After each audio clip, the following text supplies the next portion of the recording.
গরু কিনছি কুরবানি দিবার লাগিয়া যদি কুরবানি দিন যদি গরু মানুষের নাই যাই তারি তাহলে কেয়ার কুরবানিটা কই রে বাবা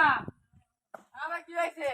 সকাল সকালে গরু ডানো বান তুই গরু না গোয়ালি তো আনছিস কি তুই রাস্তাতে মানুষ যাইবো দেখবো ও মুখে গরু দিতে আছে তো মুখে গরু কুরবানি দিতে আছে তাহলে নাম হইবো আমার তোরে কেলা আর রাখছিস নাকি লোক জানি লে কুরবানি দিবেন নাকি? আরে লোক জানি লাগে না সারা এলাকার নাম হইবো আমার তো মুখে কুরবানি দিতে আছে তো কুরবানি দিতে আছে আমারটা নাম হইতো না তুই গরুটা তাড়াতাড়ি সকাল সকালে রাস্তার লগে বান আমার লগে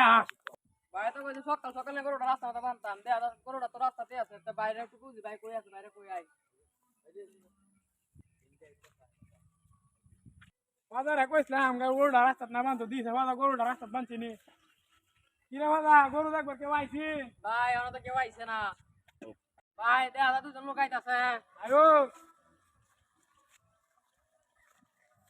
আদিন সাহ তেল গরু কত লইলাই গরু আমাদের কি মনে হয় আমি কম দামে গরু কিনবা ভালো দামে কিনছি কত লইলাম তিলে আমার 2-4 গ্রামের নাম আছে 2.5 লাখ টাকা গরু কিনছি তুই আমার আর মান সম্মান ডুবাইস না আর কো বেশি কো মানুষেরে 2.5 লাখ টাকা কিনছি মোটামুটি বড় হই আছে ভালো গরু দাদা আড়ের মধ্যে সেরা গরু এটা এলাকার মধ্যে এটা না খারো কিছে এতেরা বাপ সব বালা না কে কিছে স্বাধীন সাহেব গরুর দাম কইলো 2.5 লাখ এর বাড়ি কামলা পজা হে 40,000 এই তোরে কথা কইবা চাইছিলা ও আমি জানি এরা কিচ্ছু একটা কোনো সিটারি কথা ছাড়া কিছু একটা কাহিনী আছে রে কাহিনী আছে দেওয়া লাগবো রহস্যটা দেওয়া লাগবো আই দেই আই চল যাই গা